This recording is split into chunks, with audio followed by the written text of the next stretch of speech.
మా తోట పక్కన ఉన్న రైతు దారి లేదంటే మా తోటలో నుంచి అతని వాహనాలు వెళ్ళడానికి అనుమతించాం. కానీ కొన్ని రోజులకి దారి కొరకు వాడుకుంటున్న భూమిని తనకు అమ్మమని ఒత్తిడి తెచ్చాడు మా పక్క రైతు. అమ్మము అని ఖచ్చితంగా చెప్పిన తర్వాత ఎంఆర్ఓ ఆఫీస్లో మా పేరు మీద ఉన్న భూమిని తన పేరు మీద రెండో రిజిస్ట్రేషన్ చేయించుకున్నాడు. దొంగ రిజిస్ట్రేషన్ చేసిన భూమిని ధరణిలోకి ఎక్కించారు అధికారులు. పక్కా టైటిల్ డీడ్, లింక్ డాక్యుమెంట్లు, ప్రభుత్వం జారీ చేసిన పాస్బుక్ ఉన్న మా భూమి ధరణిలోకి ఎక్కలేదు. విఆర్ఓ, ఎంఆర్ఓ, ఆర్డీఓ, కలెక్టర్ ఆఫీసుల చుట్టూ చెప్పులు అరిగేలా తిరిగి ఫిర్యాదుల మీద ఫిర్యాదులు రాసి లక్షల రూపాయల ఖర్చు చేసిన తర్వాత కానీ 4 ఏళ్లకు మా భూమి మళ్ళీ మా పేరు మీదకు రాదు. నా భూమి వేరే వ్యక్తికి రిజిస్టర్ చేసిన అధికారి మీద దర్యాప్తు లేదు, చర్యలు లేవు. నీ భూమి నీకు వచ్చింది కదా, అదే ఎక్కువ, సంతోషించు అన్నట్లు ఉంటుంది మన ప్రభుత్వ ప్రవర్తన. ఈ ఆఫీసుల చుట్టూ తిరుగుతుంటే తెలిసింది నాలాంటి బాధితులు ఈ దేశంలో లక్షల మంది ఉన్నారు. వాళ్ళ కష్టాలు చూస్తే గుండె తరుక్కుపోతుంది. చాలా మందికి ఫిర్యాదు రాయటం కూడా రాదు, లాయర్ని పెట్టుకునే స్తోమత ఉండదు. ప్రభుత్వాధికారులు వాళ్ళని చీడ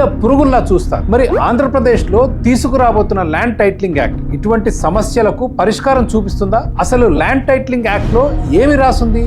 దాని మీద వచ్చే విమర్శలు సహేతుకమైనవేనా?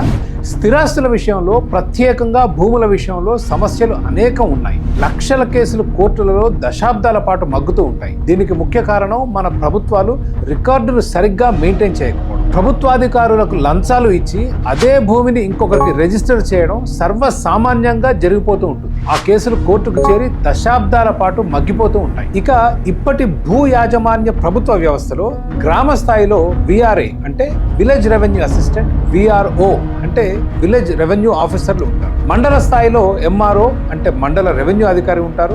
అతని మీద ఆర్డీఓ అంటే రెవెన్యూ డివిజనల్ ఆఫీసర్ ఉంటారు. ఆయన మీద జిల్లా స్థాయిలో కలెక్టర్ రెవెన్యూ, జాయింట్ కలెక్టర్ స్థాయి అధికారి ఉంటారు. ఆస్తుల రిజిస్ట్రేషన్ ఎంఆర్ఓ కార్యాలయంలో జరుగుతుంది. ఆస్తి సమస్యలు ఎంఆర్ఓ దగ్గర పరిష్కారం కాకపోతే ఆర్డీఓ దగ్గర అప్పీల్కి వెళ్ళవచ్చు. అక్కడ న్యాయం జరగకపోతే జాయింట్ కలెక్టర్ రెవెన్యూ దగ్గర రివిజన్ కొరకు అప్పీల్ చేయవచ్చు. అక్కడ న్యాయం జరగకపోతే కోర్టుకు వెళ్ళవచ్చు. ఇక ఈ కొత్త యాక్ట్ ఆచరణలోకి వస్తే ఇందులో ఏ ఏ విభాగాలు ఉంటాయి, ఏ అధికారులు ఉంటారో ఒకసారి చూద్దాం. ఆంధ్రప్రదేశ్ ల్యాండ్ అథారిటీ అనే కొత్త ప్రభుత్వ విభాగం వస్తుంది. ఈ అథారిటీకి ఒక చైర్పర్సన్, ఒక కమిషనర్, 3 సభ్యులు ఉంటారు. దీనికి తోడు 2 కొత్త ప్రభుత్వ పదవులు రాబోతున్నాయి. ఇందులో మొదటిది ల్యాండ్ టైటిలింగ్ అపెల్లెట్ ఆఫీసర్, రెండవది టైటిల్ రిజిస్ట్రేషన్ ఆఫీసర్. దీనికి తోడు 3 కొత్త ఎలక్ట్రానిక్ రిజిస్టర్లు రాబోతున్నాయి. మొదటిది రిజిస్టర్ ఆఫ్ టైటిల్స్, రెండవది రిజిస్టర్ ఆఫ్ డిస్ప్యూట్స్, మూడవది రిజిస్టర్ ఆఫ్ చార్జెస్ అండ్ కవెనెంట్స్. ఇక ఈ యాక్ట్ అమల్లోకి వస్తే ఏమి జరగబోతుంది? టైటిల్ రిజిస్ట్రేషన్ ఆఫీసర్ సంపూర్ణ సర్వే నిర్వహించి ఎటువంటి వివాదాలు లేకుండా కాగితాలు అన్ని సక్రమంగా ఉన్న భూములను రిజిస్టర్ ఆఫ్ టైటిల్స్ అనే ఎలక్ట్రానిక్ రిజిస్టర్లోకి ఎక్కిస్తారు. అంతేకాకుండా కొత్త భూమి రిజిస్ట్రేషన్ కూడా రిజిస్టర్ ఆఫ్ టైటిల్స్ లో నమోదు చేస్తారు. భూమి అమ్ముకున్నప్పుడు అమ్మేవారి, కొనేవారి బయోమెట్రిక్ వేలిముద్రలతోనే యాజమాన్య హక్కుల బదిలీ సాధ్యపడుతుంది. ఇక వివాదాలలో ఉన్న భూములను రిజిస్టర్ ఆఫ్ డిస్ప్యూట్స్ లోకి ఎక్కిస్తారు. భూ వివాదాలను ల్యాండ్ టైటిలింగ్ అపెల్లెట్ ఆఫీసర్ పరిష్కరిస్తారు. ఆయన పరిష్కారం ఆమోదయోగ్యం కాకపోతే బాధితులు కోర్టుకు వెళ్ళవచ్చు. బ్యాంకు దగ్గర భూమి తనఖా పెట్టిన వివరాలు, భూ వినియోగానికి సంబంధించిన వివరాల వంటివి రిజిస్టర్ ఆఫ్ చార్జెస్ అండ్ కవెనెంట్స్ లో నమోదు చేయాలి. ఇక ఈ యాక్ట్ లో ప్రధానంగా 2 అభ్యంతరకరమైన అంశాలు ఉన్నాయి. మొదటిది టైటిల్ ఆఫ్ రిజిస్టర్స్ లో ఆస్తి వివరాలు నమోదు అయిన 2 సంవత్సరాలకి ఆస్తి మీద సంపూర్ణ హక్కులు ఆ భూ యజమానికి దక్కుతాయి. దానినే టైటిల్ అంటారు. 2 ఏళ్లు గడిచిన తర్వాత ఇంకొక వ్యక్తి ఆ భూమి మీద తనకు హక్కు ఉందని భావిస్తే ఉపశమనం కొరకు కింది కోర్టులకు వెళ్ళడానికి ఆస్కారం లేదు.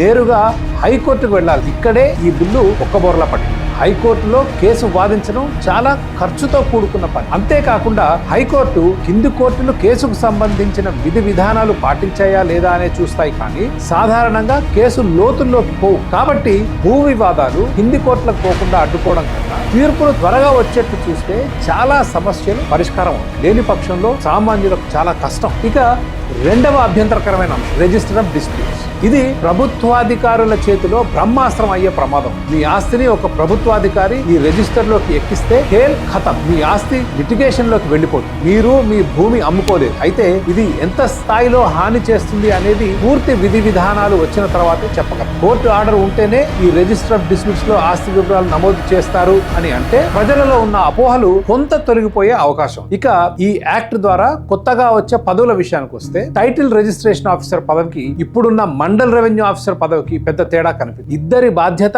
ఆస్తుల రిజిస్ట్రేషన్, కానీ వివాదాల పరిష్కారంలో ఎంఆర్ఓ భూమిక తగ్గిపోతుంది భవిష్యత్తులో. అది ల్యాండ్ టైటిలింగ్ అపెల్లెట్ ఆఫీసర్ బాధ్యత కాబోతుంది.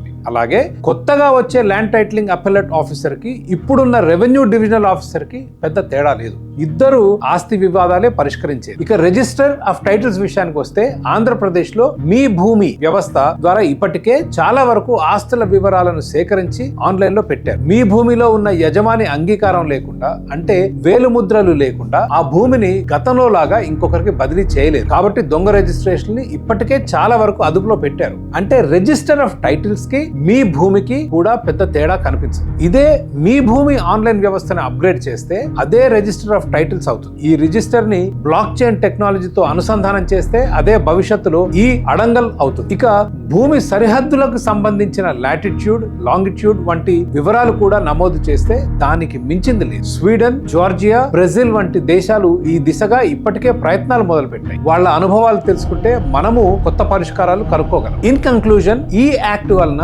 పెద్దగా ఉపయోగం లేదు. ఈ యాక్ట్ లో ఉన్న పాత్రలు, పాత్రధారులు ఇప్పటికే ఉన్నారు. కొత్త చట్టం తేవడం కన్నా ఇప్పుడున్న వ్యవస్థను సంస్కరిస్తే సరిపోతుంది. కాదు కూడదు కొత్త వ్యవస్థే కావాలి అనుకుంటే కింది కోర్టుకు పోకుండా అడ్డుకునే సెక్షన్ ఒకటి తప్పనిసరిగా తొలగించాలి. అట్లాగే రిజిస్టర్ ఆఫ్ డిస్ప్యూట్స్ లో ప్రభుత్వాధికారుల జోక్యం లేకుండా చూడాలి. కోర్టు నుంచి ఉత్తర్వులు తెస్తేనే ఏదైనా ఆస్తిని ఈ డిస్ప్యూట్స్ రిజిస్టర్ లో నమోదు చేయాలి. లేకపోతే అధికారులు, వాళ్ళని ఆడించే బడా చోటా నాయకులు ప్రజల ఆస్తులని లిటిగేషన్ లో పెట్టి నరకం చూపిస్తారు. చివరిగా కేవలం భూ రిజిస్ట్రేషన్లు, భూ వివాదాలకు ప్రత్యేక ప్రభుత్వ విభాగం పెట్టాలి అని అనుకుంటే ఉన్న ఉద్యోగులనే బదిలీ చేసి ఉపయోగించుకుంటే ఖజానా మీద, ప్రజల మీద భారం పడకుండా ఉంటుంది. ఇక చివరిగా ఉన్న వ్యవస్థని పని చేయించలేని ప్రభుత్వాలు మళ్ళీ ఒక కొత్త వ్యవస్థను తెచ్చి సమస్యలన్నీ తీరుస్తాయా? ఇక ఎంఆర్ఓ, ఆర్డీఓ, జాయింట్ కలెక్టర్లకి ఇప్పటికే ఉన్న మ్యాజిస్టీరియల్ పవర్స్ ఉపయోగించి వాళ్ళ దగ్గర పేరుకుపోయిన లక్షలాది ఆస్తి వివాదాలను పరిష్కరించకుండా ఎవరు ఆపారు? ఇదే ఆఫీసర్లు కొత్త చట్టం, కొత్త పేర్లతో, కొత్త అధికారాలతో వచ్చి పరిష్కరిస్తారంటే ఎట్లా నమ్మగలం? ఇప్పుడున్న లక్షలాది పెండింగ్ కేసులను పరిష్కరించకుండా